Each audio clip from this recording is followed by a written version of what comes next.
Hi everyone, we're back here in the Black Flag Media Studio, Derek and I, and we're going to talk about last Friday, February the 16th in the press gallery in Canadian Parliament buildings. Derek had a press conference with CPAC, and I was there as press for Black Flag Media.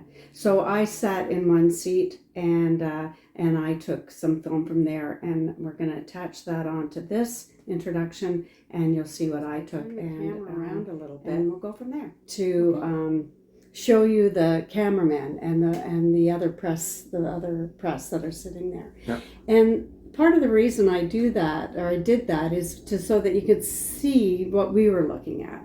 You guys could see that, but also I want to highlight this in a way hopefully I'll make sense of, is that when I was watching them, I could see that they were watching us. Yeah. Like, who are we that we're in their space? Yeah, exactly. So that one to me was super important. Not only what you said and what Chris said, and that we were in that press room, but we were also there, you and I, really, and Chris, mm-hmm. as press, yep. in that press gallery. Yep. And so we've now,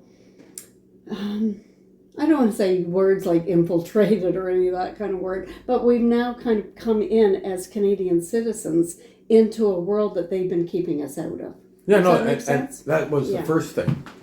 Sorry. That was actually one of the primary reasons why I decided to do that, was to give them a big, for lack of a better term, an FU, is really what that was. That, it's not the... You mean WTF? Yeah, or that too. It wasn't like their own private inner sanctum, right? Where they get to spew whatever they want to spew. Just getting in there was... And you saw how hard it was to get in there. I mean, literally they did everything to discourage us from going in there. Check this, check that, check shoes. That's what they do. Check soles, everything. Yeah, they were checking my shoes. But they made it as difficult as they made us pay for it. But we got in, and we did it. Yeah. Yeah, we did get in. There was a little moment. I was pretty sure I'd be able to get in. Both Chris, Dacey and I are on the list of no go into the house people.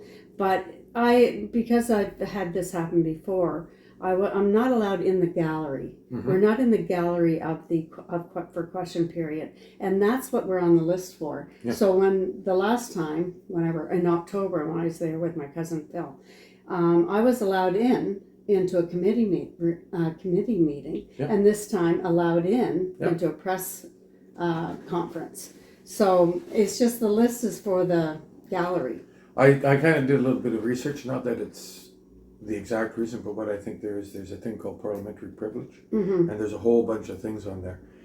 So really, like when they're sitting down, if an MP has a certain problem with someone being in there, out they go. Which is in that case you and Dacey.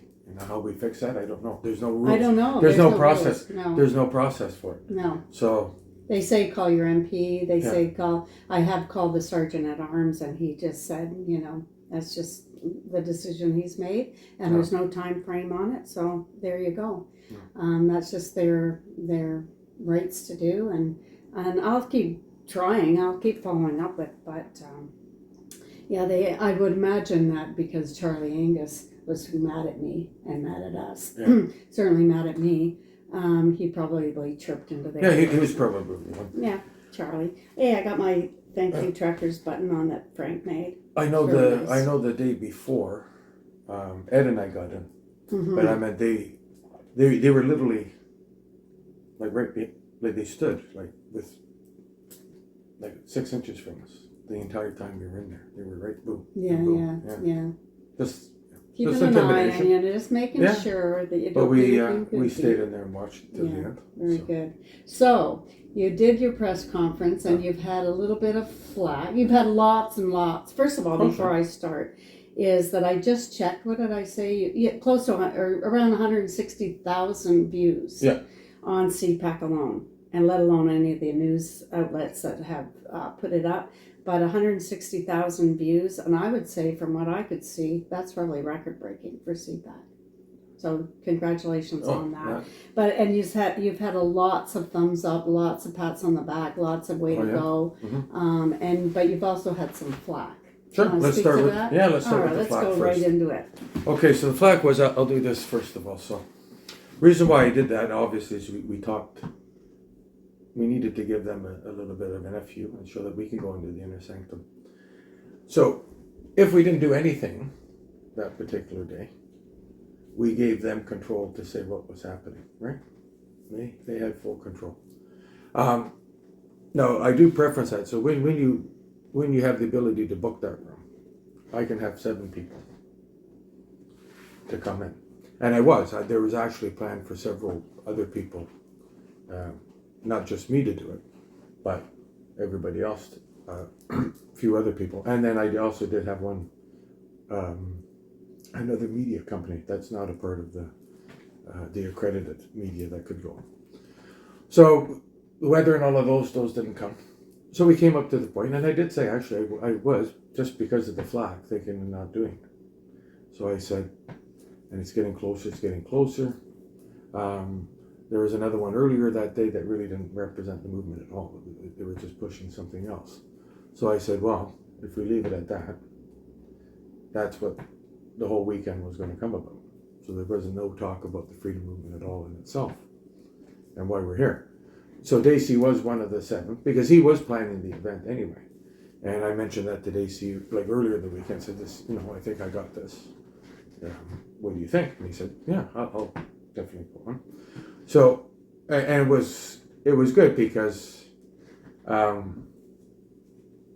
we took the narrative because they would call what the demo, whatever they want, they could say what the demonstration was going to happen.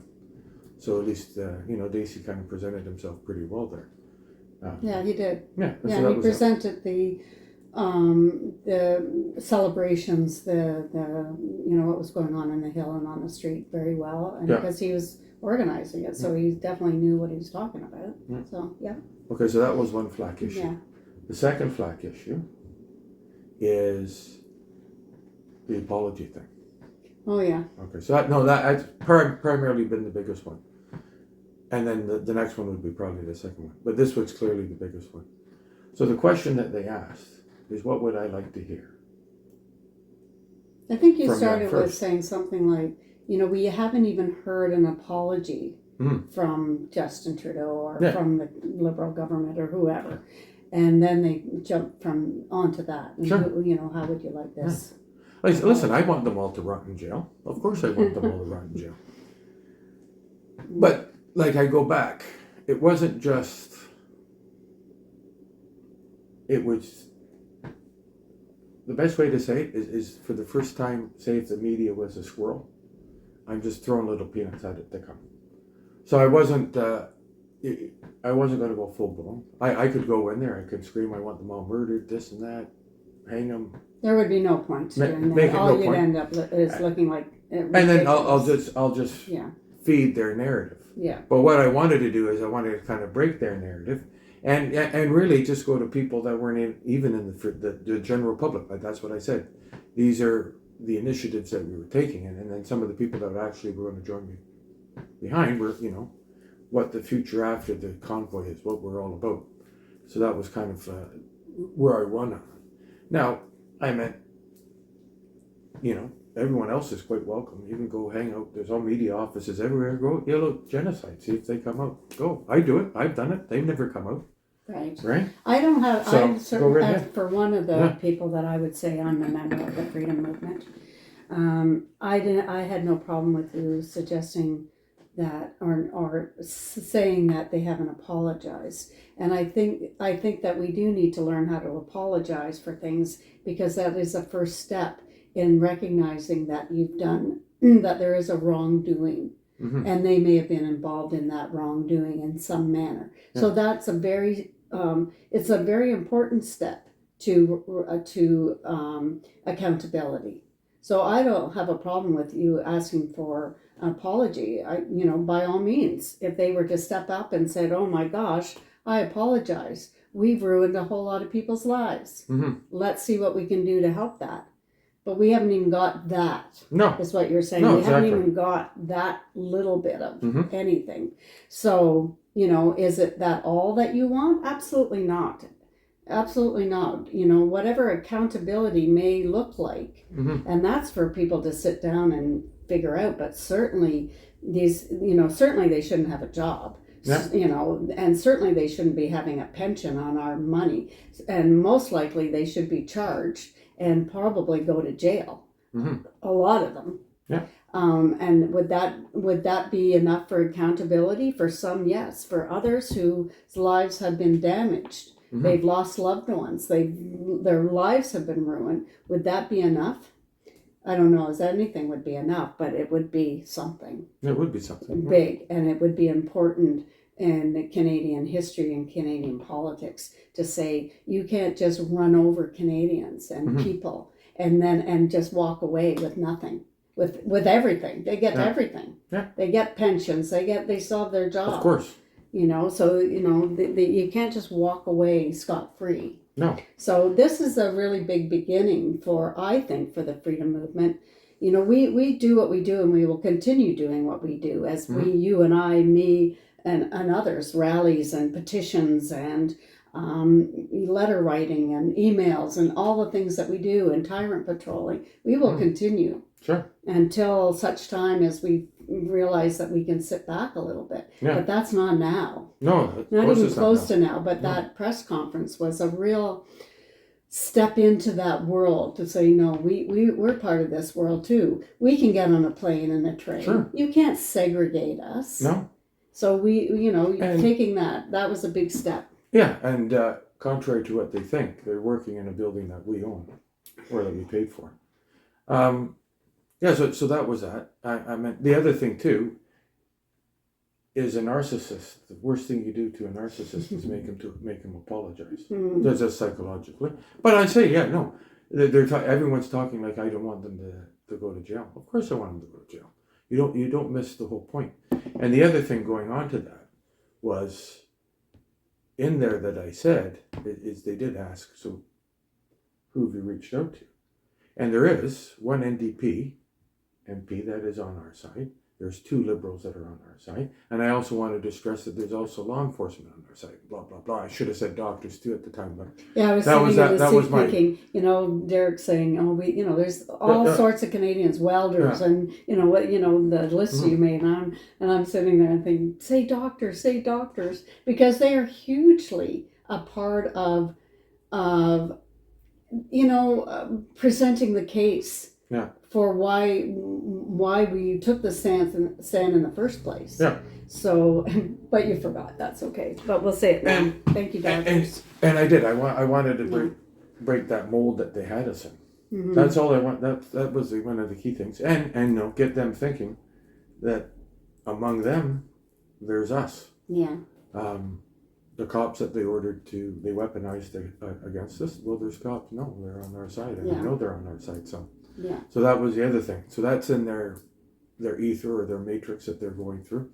And then the big one was, well, I don't represent the movement. Well, maybe I do. I'm out 4 or 5 days a week. So does that make me represent the movement? Well, you haven't talked to every single person. I haven't talked to every single person. That's what somebody said. Well, you haven't talked to me or you. Yeah. Well, nor have they talked to me. No. And the freedom movement, are we going to define what the freedom movement is? No, and they weren't in Ottawa. But hey, I got this. I got that pass and I got the camera. If I don't want to represent it, come. You tell me why you represent the movement. Right. I don't. I'll set you up. I'll set you up. I'll blast it all out. Yeah. And then you go from there. But I try to hit all the issues. Yeah. But people are nitpicking on this. Like traditionally what they do, like in our movement, everyone has to nitpick. Yes. And it's normally the ones that don't do anything. That do it. So the keyboard warriors, I think everyone who stands for freedom is in the freedom movement. And we may not agree with how they go about doing what they're doing. Yeah. We may not like it. We may not even stand next to them. But the freedom movement is a huge umbrella And it's, not just in Canada, but around the world. Because what we are standing for is our God-given rights and freedoms. Sure. No matter what country or what constitution or whatever it has been encapsulated into a document, we have these, what I'll call God-given rights and freedoms as human beings, as sentient beings on this planet. Yeah. And they've tried to not just stomp on them, but really just steal them. Sure. And we're anyone in the freedom movement. Again, there's people out there that I don't agree with. That people out there I don't agree with their initiatives. But do I say they're part of the freedom movement? Yes. So if you stand up and you say I represent the freedom movement, you represent your part of it, and I may agree with it. Yeah. And then we'll stand together. Mm-hmm. And we are the freedom movement. That's my take on it. You guys can put your comments in or have your say, by all means. But I think that's something that really needed to be addressed. What is the freedom movement? Yeah, exactly. Anyone and everyone who stands up and for their freedoms.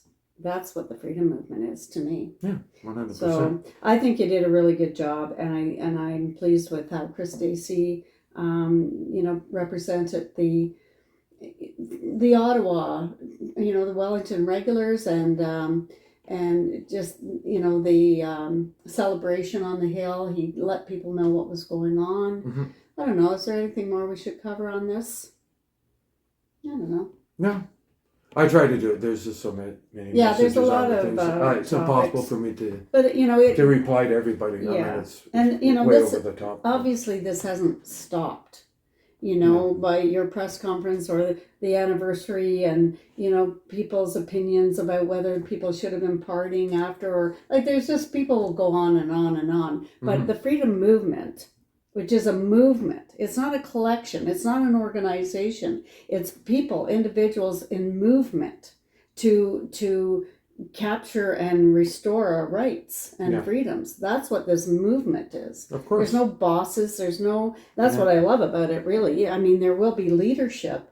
Like a rally has a leadership or, something, someone steps into that role. But it is a movement in order to restore and protect our rights and freedoms. So that's how I look at it.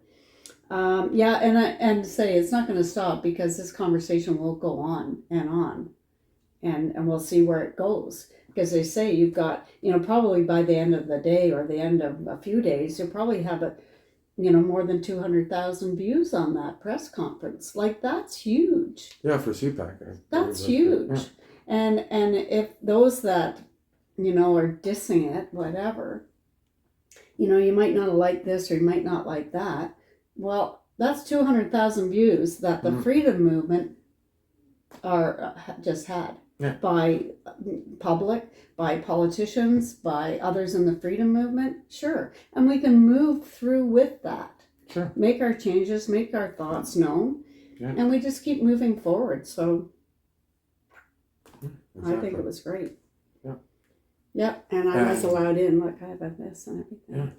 Yeah, and I think Ottawa did much better than all the other events that were on that weekend too. Oh man, absolutely. Yeah. Ottawa kind of rocked it, and I did my thank you live video this morning, and thanking everybody, including myself, including that we did get into Ottawa, and thanking Wellington Street regulars for organizing it. And the Toronto regulars for stepping up and leading that march. Yeah. They did an excellent job. So, I thought it was, I don't know, probably 1,500, 2,000, I don't know, 1,500 people marching in Ottawa. Pretty darn good. And everybody was so happy and well behaved, and exactly. That's what people are seeing. Yeah. So we just keep on going. Anything more? No, I think that's about it for the distractors. For now, anyway. We'll probably do it. Oh, there'll be more that come up. Yeah. Well, no. On a side, what it's generated, there's actually a lot of outside the freedom movement of interest. So I say this is a movement. So it is. Goes from this to that. There's some ripple effects. There's some agencies that want more information, questions, and things like that. So we'll see where it goes. Yeah. But it's about destroying their narrative first. Absolutely. Yeah. Every little brick we can take out of it will only help. Absolutely. Yeah. Yeah. Okay, I think that's it. That's Freedom, good. everybody. Freedom. As well as I did Thanks want for to have joining some us. more panelists as well. With the inclement weather, unfortunately they can get in time. But just also too, I don't know if the press is related. We're obviously with the freedom movement, and one thing in particular, if I was to have, say, maybe a red maple leaf on and freedom across that, I would not be able to enter the building. So that's just a note, and it does cause quite a bit of delays for freedom fighters, for example, if they wanted to just simply come in and watch Parliament. But really why I'm here is we're all well aware of the ruling by Justice Mosley in relation to the Emergency Act, which was called upon by the Trudeau government. Now, it was quite stated that it was unjustified and unconstitutional. Now, being amongst the freedom movement, obviously people ask and they say that was a great victory. You guys must be happy for this. But I must say, no, it's a hollow victory for us. And it's a hollow victory for us because of what had occurred. People's lives have been disrupted, maybe changed forever. Charges, loss of income, loss of jobs, all for their right to fight for the freedoms that we have in this country. However, it did note one important thing, and this is one of the reasons why I wanted to be here to address this. It exposed this ruling, exposed the lies, falsehood, and mistruths that accompanied 2 years ago while we were here in Ottawa protesting. Everything from breaking into stores to arson. It was all proven that it never happened. They were all falsehoods. Many MPs stated these were concerns, stated that somehow people practicing their rights under our charter and under our freedom of rights was some sort of a threat to this country. And many MPs on the Liberal side perpetuated these lies. We have still not had an apology for those lies from any MP in the government. I do not want to speak for groups within the freedom movement that have started litigation processes, but there are litigation processes underway right now. So I won't speak any further to that, but there has. Ideally, an apology from the government would help in some manner. But what happened was, and what is extremely disturbing on the historical presence, I believe Canada itself changed very dramatically on that last day, 2 years ago on the 17th. Because what had occurred is we had our ruling government weaponize police officers, weaponize the establishment, and weaponize the justice system against its own people. Now these were people that our Prime Minister labeled many words, called them a threat, said we couldn't go on trains, said we couldn't fly, all because we challenged and we wanted basically our own health. We weren't willing to take something that was really experimental. And the evidence that has come up, although it's being pushed down, will eventually prove to that point that we were correct. But really, I really want to stick to the message that our police were weaponized, our justice system were weaponized against our people. And historically, that has not done very well for companies when a leader against a group he disagrees with in the country uses violence to suppress them. It's a very slippery slope. Now, I do also want to salute to all those that were involved in the original convoy for their bravery and their foresight. That foresight, they realized what is happening. They realize that we have a government in place that is really ideologically driven. They do have turned, I will use this word tyranny because I believe someone in the media said that our main goal right now is to fight tyranny. But if tyranny is, and quite simple, there's several bills that are going to restrict freedom of speech in this country. We have people in Parliament wanting just simply a law in place that anyone that supports our oil industry to be in jail for 2 years. This is the type of ideological thinking that's causing extreme divisions in this country.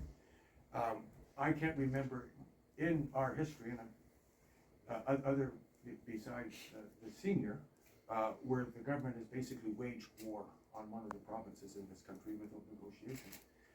And it has been shown that there is no negotiation. Leaders should be pragmatic. We don't have anything from this government stating that they're going to be any sort of pragmatism towards any opposing views in this country, regardless whether it infringes upon their rights as well. So, again, across this country, there will be many events.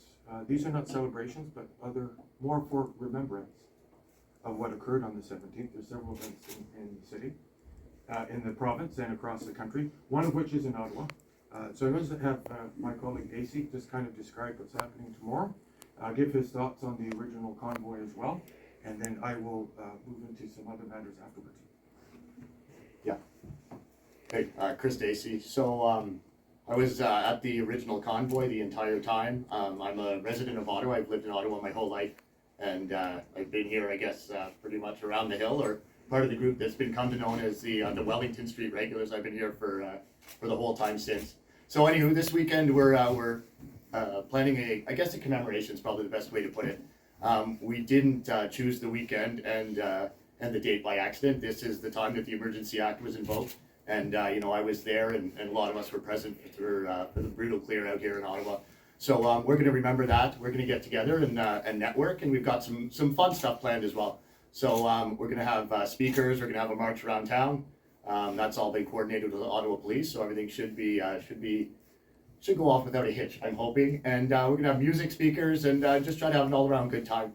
So it's important that we remember what happened with the Emergencies Act. But we also want to remember the hope and the love and all the good things that came with the convoy as well. So that's what we have planned for the weekend. That's all good? Yep. So just one other section that I did want to promise is what's going to be the future of the freedom movement as it is. And there's some new voices. But first, I just kind of wanted to stress again that original convoy, the freedom movement, and it's been so much misconstrued throughout the media, and just throughout the general public. We are a very peaceful movement. We believe in no violence at all. We are a mix of all Canadians, Canadians that were born here, Canadians that have fled other countries. Just in my small little group alone, we speak 6 languages. I have people that were born in different countries that have come here to Canada, that have seen and what's happening in terms of the loss of and the threats of our freedoms.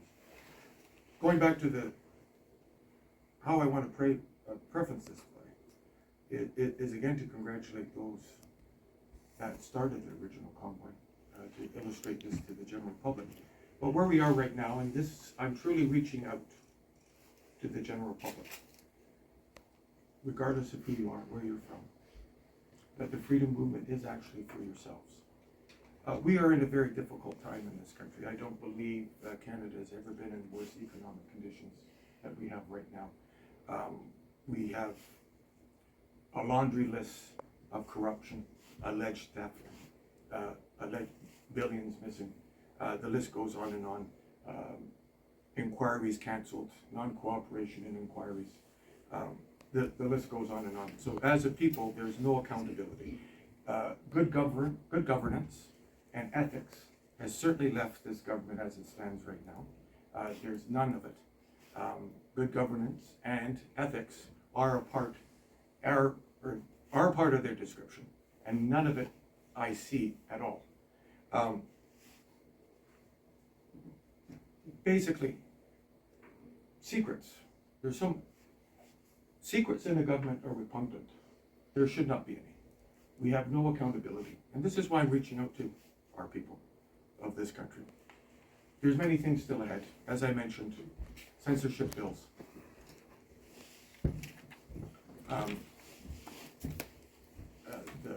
The signing with the World Health Organization of the pandemic treaty, which gives our health sovereignty away.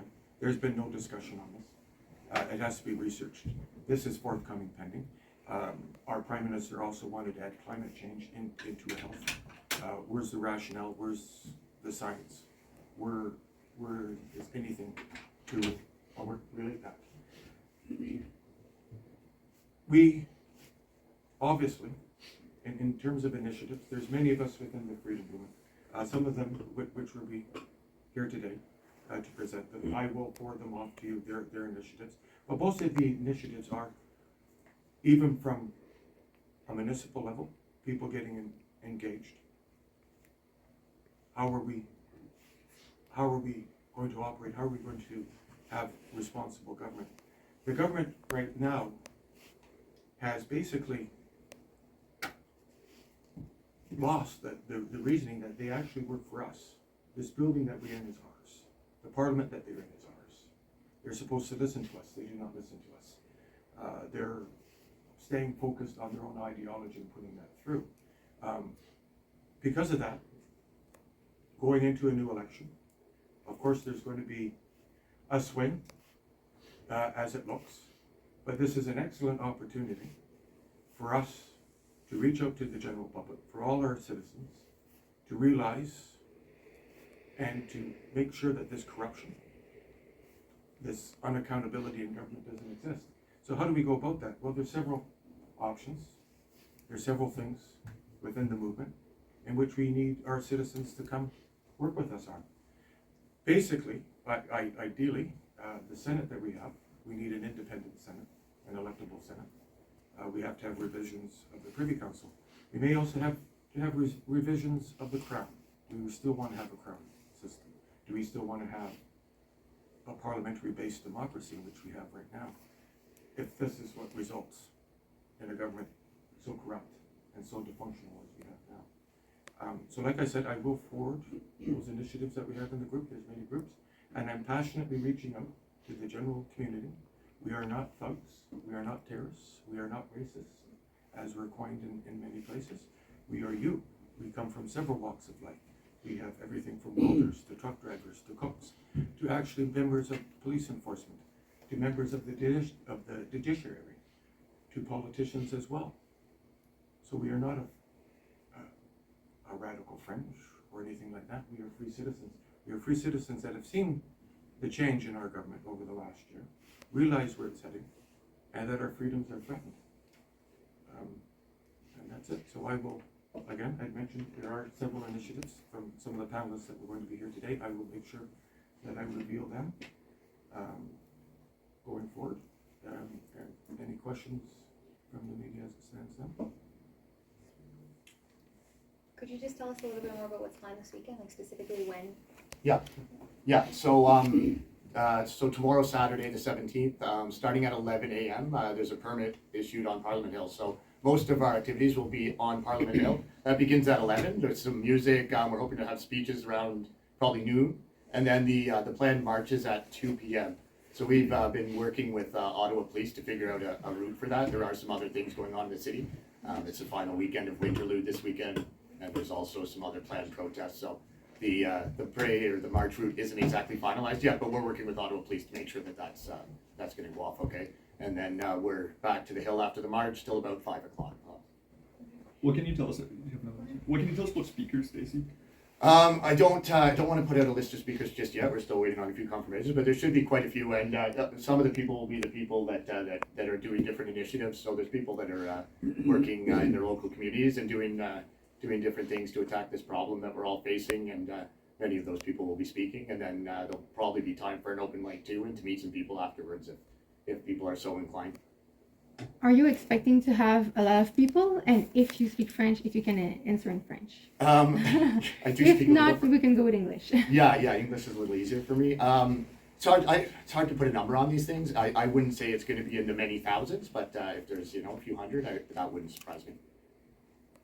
What can you tell us about the people you're expecting from out of town, and can you address the notion of whether or not this is a vehicle-based protest? Yeah, okay, so there was Vehicles some messaging that came out earlier today, I believe, CBC maybe.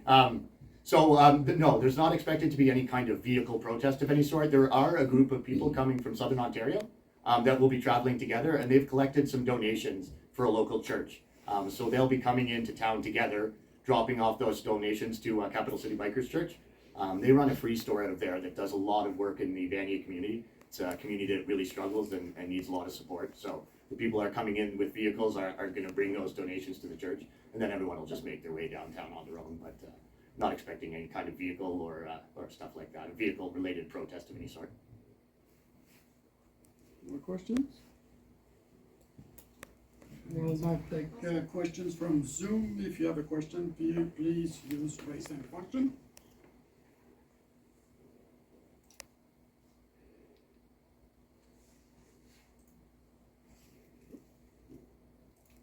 Sioli Lee, you have the floor. One question, one follow-up.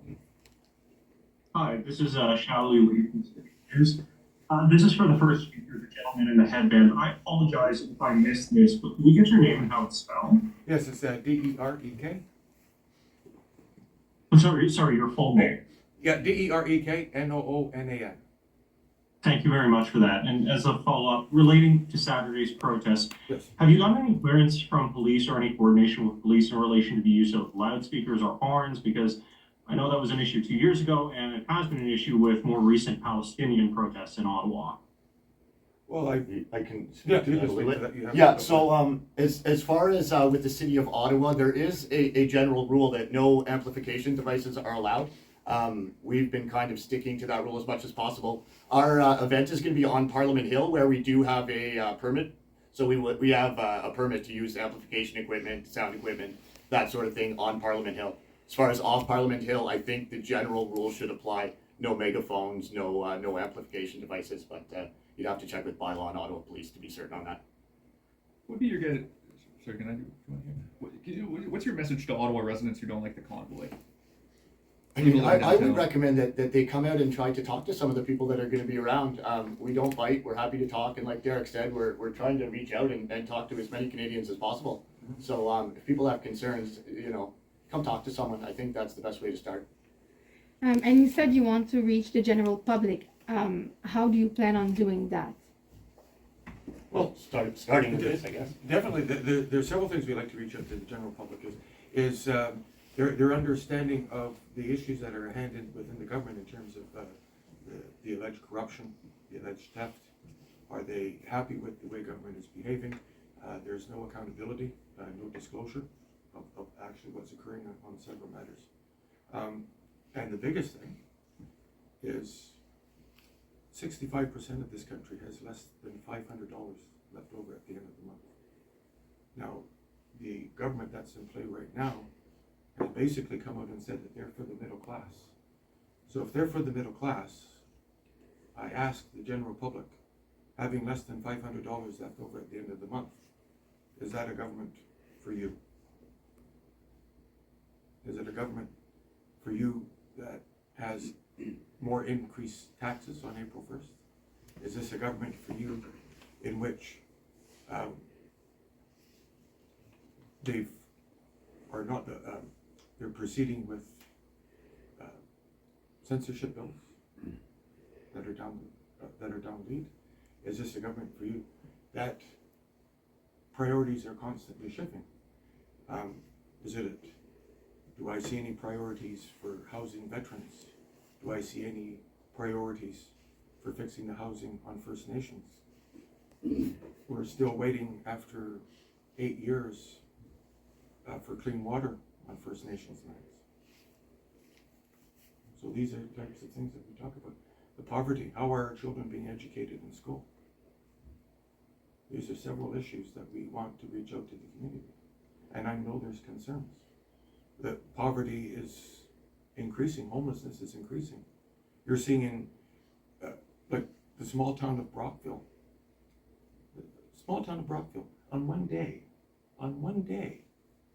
12 people died from overdoses within 2 hours from fentanyl. Is that the country? I'm asking the citizens, is this the country you want to live in? Is it? Where you can't trust the government? Where we're seeing theft, we can't get answers to past corruption? There's taxes and taxes in our future. Is this what we want to live in? Do we want to live in this division as well? Do we want to live in a country where one province is somehow wrong? The one province that has fed this whole nation for quite some time, we can't negotiate? Do we want to live in a country where arbitrarily a minister comes up and says, I'm not making roads anymore? When we need roads to First Nations in the north at least, when we have crumbling infrastructure in our cities now, all in the name of ideology, all unproven. So these are the things I'm reaching out to the general public. I know they're feeling the same thing. And it will take collectively all of us to change it. It will take collectively all of us to make the government aware that they are accountable to us. They don't rule us. They're accountable to us. So these are the types of things that I'd love to speak to any citizen on. Have you received or are you expecting to receive any support from MPs? I can answer that. Yes, so there has been several MPs that have spoken up harshly on the use of the Emergency Act. That really, according to Justice Mosley, there really wasn't any basis for it at all. So I do appreciate those MPs speaking out on that. I'm hoping that they will be in attendance tomorrow as well. Are you expecting them to be in attendance tomorrow? I did give some overtures. We'll see if they come. What parties? Primarily the Conservative Party has been the only party that has come out against the use of the Emergency Act. Me personally, I won't mention their names, but I have had some very good conversations with members of the NDP and the Liberals that do see what I just said, but they can't control the directions of their parties as well. So hopefully they'll be there too. We'll go to Zoom again. Annie Bergeron, one question, one follow-up.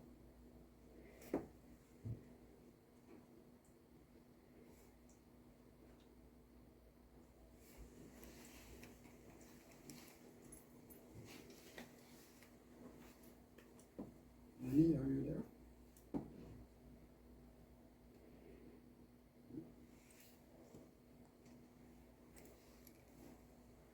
Can you hear me?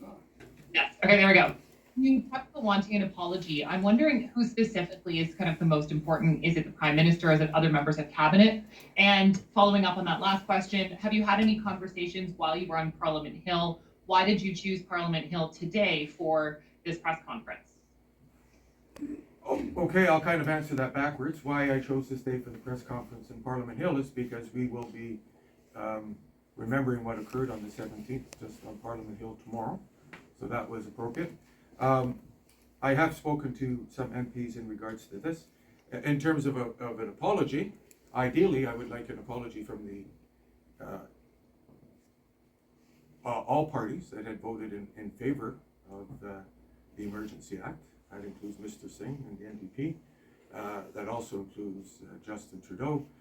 Krista Freeland definitely owes a significant apology, especially to those that had suffered freezing of their bank accounts and the repercussions after that. I actually would hope that she would apologize to each person individually for doing that. Now, there's Justice Lametti. There's also Minister Mendicino. An apology for obviously voting in favor of the Emergency Act. I'm hoping these comments were in jest or comical on their part, but of bringing in tanks to remove people with tanks, our own military, resembling what a third world nation would do. So yes, those are the apologies that I would like to hear. And just following up, at the very beginning, you talked about how if you were wearing a Canadian flag or something about oil and gas, it'd be hard to get into Parliament today. I'm wondering why you chose a press conference inside Parliament instead of something outside where the protest had been. Was there an MP who had sponsored or invited you to bring the conference here? Is that part of the reason? No, it was an initiative upon myself. And you sort of answered the question within the question, is the reason why I'm here in Parliament is this is where the decisions of the country are made. We had a decision that was lawfully and unconstitutionally made upon us, and I'm coming here to address it. Throughout the last 2 years, I've been at many rallies, many of my colleagues have. We've tried to have conversations with the establishment or the legacy press. They have been ignored largely for just the issues that I brought up today. So that is why I'm here.